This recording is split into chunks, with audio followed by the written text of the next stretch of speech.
Well, vi er tilbage. Let's go alle sammen, godt at se jer alle sammen. Velkommen til, fordi i dag er i dag. Nu har jeg endelig fået det her billedverificering til at gå igennem. Så i dag, så skal vi score damer på Tinder.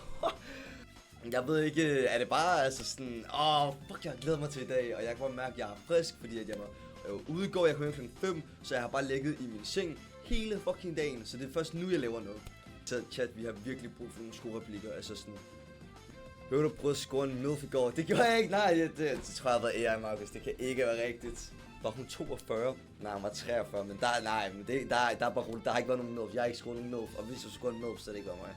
Fordi sådan, jeg går ikke efter milf. Fordi vi går selvfølgelig kun efter piger på vores egen alder. Og det er også derfor, vi har kukket Tinder op, nemlig, lad os lige se, hvordan det ser ud her. Boom! Vi har den lige her. Fuldt klar her. Chat, og vi sælger lige nu. Altså, man kan... shit, min stemme. Altså, vi kan allerede se, at vi er fuldt klar nu. Altså, vi har allerede lige 11 km væk. Men først, så skal vi altså lige have konkurreret 7 likes. Ja, tak. Jamen, altså, og jeg har ikke prøvet, altså, jeg har ikke været på Tinder, altså sådan, fordi jeg oprettede den der i fredags. Hvorfor fik du ikke hendes telefonnummer?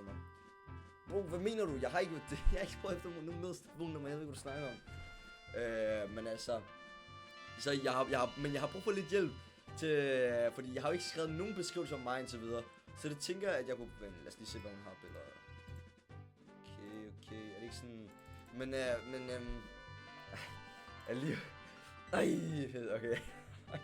okay, så jeg tænker, at vi lige rykker, er I klar til at se mine billeder? Jeg har dem her, er I klar? Jeg føler faktisk sådan nogle gode billeder, som jeg lige har skabt op her. Vi har det første billede her. Det er selvfølgelig en lækker bath picture af mig.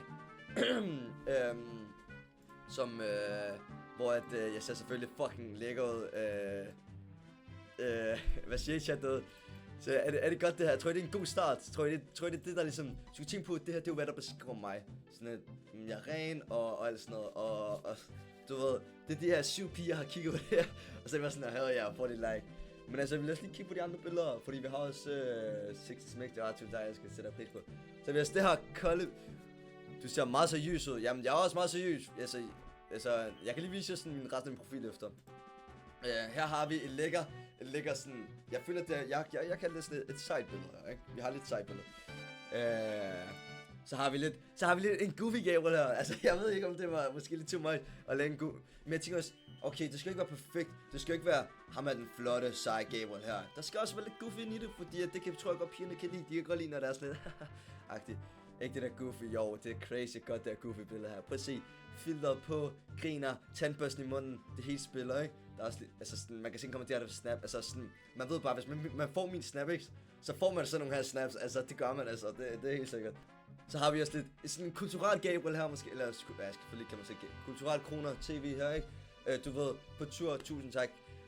For det ikke, bro, keep it up. Tusind tak. Oh my god, hvor det bare en til varme mit hjerte. Kroner gør piger blødende i knæene. Gør det? Ja, gør det. Fuck, det gør det. Tror jeg virkelig, altså sådan en kulturel Gabriel, Sugas have Gabriel, ikke? Så har vi en dagdrømmer Gabriel. En mand med visioner. Kan I se det for jer? Altså, han har visioner, ham her, ikke? Sådan, og du ved, det viser også, okay, det kan være lidt bumse i ansigtet, det her billede, men jeg føler, det er ret cute, ikke? Så godt, du smeltede, nej, okay. Lad os lige lade være med at snakke om fucking Old Irish i går. Det var... lige lade være med at snakke om det. Men... Så lad os egentlig bare rykke ind til Tinder. Og I tænker nok, hvorfor er der det her billede herude, Gabriel? Det er det ikke rigtig unødvendigt, men det er fordi, at min telefonnummer står her også. Og så tænker jeg, at jeg vil ikke sidde og leak mit eget telefonnummer. Fordi jeg håber ikke, at det... Ja, det ved jeg ikke. Det er ikke fordi, jeg er sådan verdens største, så jeg ved ikke, hvor meget det betyder, men... vi har selvfølgelig sagt, at vi er efter long-term partner. Vi skal have en long-term partner. Altså, vi skal have en Sofie til Søndergaard, altså det er det vi skal ud efter, ikke? Vi skal have en, okay, jeg kan ikke andre kære til posten. Men altså, og så har jeg skrevet interest, jeg har jo lavet lidt, fordi det bliver jeg lige nødt til at lave. Så har jeg skrevet, jeg kan lide self-care, jeg er sådan en travel dude, jeg går meget i gym, så er jeg selvfølgelig feminist, fordi det, og så kan jeg godt lide at tømme hunden. Så sådan, det føler jeg ret godt. Jeg ved ikke, about Gabriel, jeg er en risikotager. Nej, hvad hedder sådan noget? Jeg er en risk taker. Jeg er en feministisk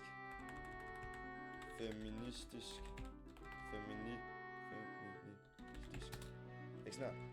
Risikotager, der er ude efter eventyr. Lyder det godt, Chan? Eventyr. Jeg elsker natur og fede lår. Fede lår?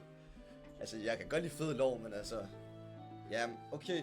Nej, men jeg skrev jo også den her sidst. Jeg elsker at gå tur nede ved stranden.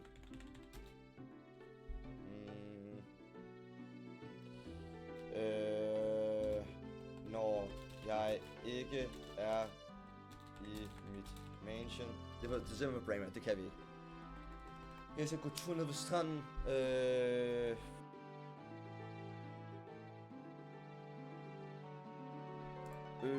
Under dynen til en dårlig kærlighedsfilm.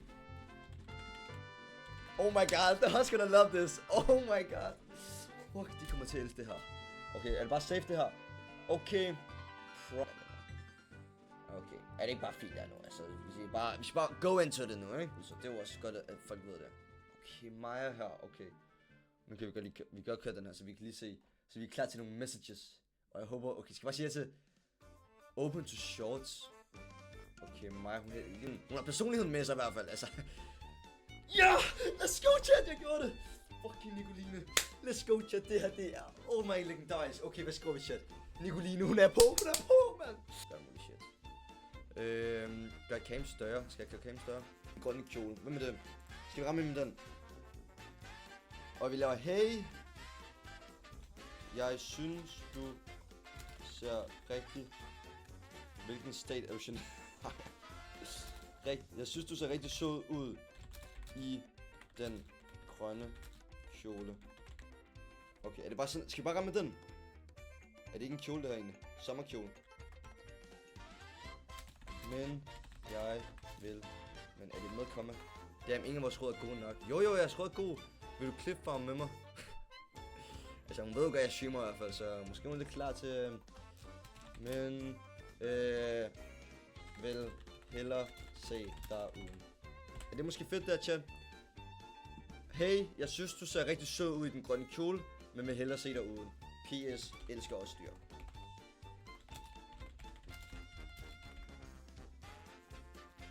Skal jeg sende en gif?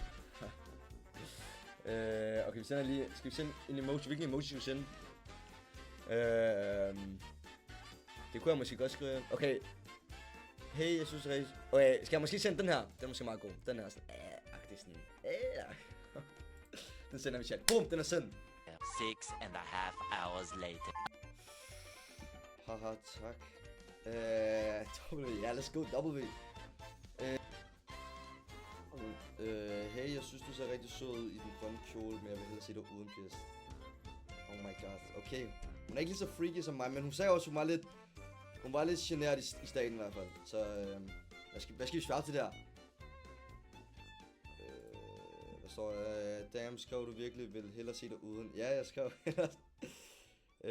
Har jeg tak, sød. Er du med på en stream en dag? Ja. Eller stream sammen? Ja. Det kunne jeg rigtig godt.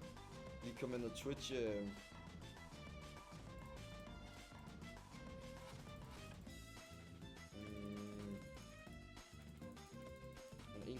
høj. Ja, hun er virkelig lav.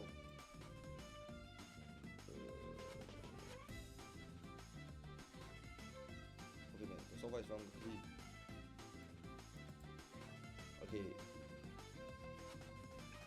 Mike's exit strategies, impact, don't tell. Nu hvor I lært hinanden lidt bedre at kende, kan du godt skrive, du har... Nej. Nej, jeg kan ikke flame hende for noget, hun ikke kan gøre for. Hun har sikkert ikke gjort for det. Generet i staten. Okay.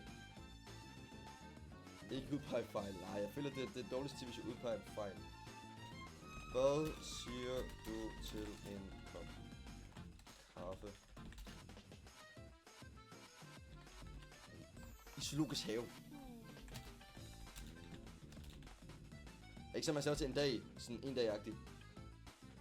Kop kaffe, ja, er det ikke kun med en kop kaffe? Hun er sikkert, hun går lige en drikke kaffe. A few inches later. Ligner Nicoline, det vil hun elske. Oh my god. Vi dropper allerede E-ordet. Kommer til at streame en date, det kunne nok godt være, hvis der er en, der er på til en 1,58. Jeg må da gennem ødelægge hans muligheder. Og det er sådan dig, bro. Jeg er 89. Jeg har Nicolino. Hun er helt på. Ja, hun er klar på det. Klar på det sjov ballade. Skal jeg spørge hende om det? Tonen er frisk. Er du så klar på lidt sjov og ballade efterfølgende? Oh my god, er det kørt? Det laver jeg. Er du så klar på lidt sjov ballade efterfølgende? Okay, jeg føler Kia også. Jeg har en Kia nu også, der... A few moments later. Okay. Hun teaser mig lidt. Nicoline, lad mig tease mig, Nicoline, please. Oh my god, man. Jeg kan lige hurtigt svare Nicoline. Hvad skal vi skrive til der? Jeg ved ikke helt, om hun er klar på sjov ballade senere. Måske. Det kommer vel an på. Hvad kan man skrive til der chat? Jeg har brug for lidt opbakning her nu. Eller jeg har brug for AI trust. Nej, AI, bro. Det er på AI.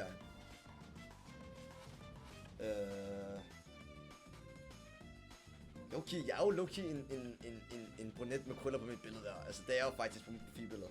Altså, det er jo nok derfor, jeg har skåret hende. Skal jeg skrive? Hvad siger du til, at vi tager resten af samtalen på Facebook måske? Eller noget?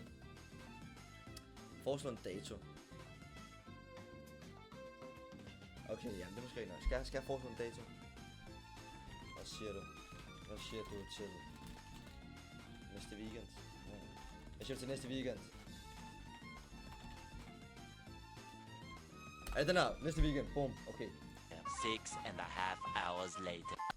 1, 2, 3, 4, 5. Nice. Okay, Nicolina svarede chat. Ej, no way. Seriøst. Zip Place XD. Oh my god. Så gør vi bare det her. 1, 2, 5. Please chat. I må ikke lave... Please, nej. Oh my god, chat. Det der skal vi i gang med nu. Vi skal ikke i gang med det der. 1, 2, 4, 5. Nej. 4, 6, 7, 8, 9, 10. Sådan der. Ja, jeg lavede lige lidt flere. Ikke armbøjene, vi vil se.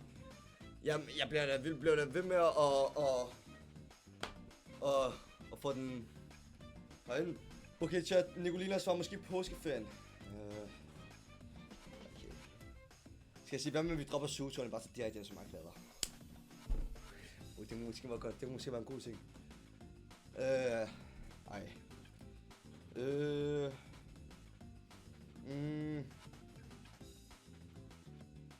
Spørg om... ja. Måske jeg kunne tage med i sommerhus. Jeg kan ikke...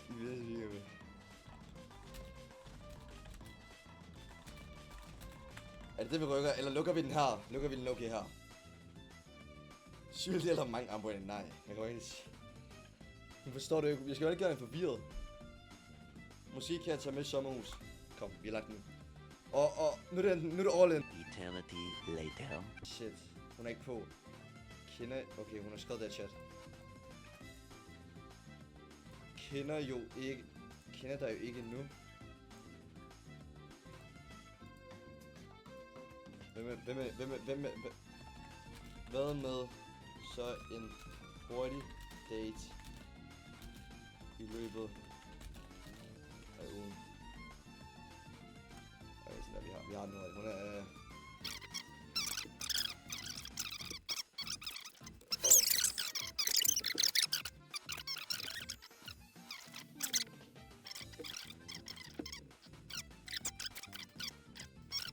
Okay, chat, vi har fået en date! Vi har skaffet den! Oh my god, chat! Look at it! Chat, er I klar? Oh my god! Oh my god, chat. Ved I, hvad det betyder?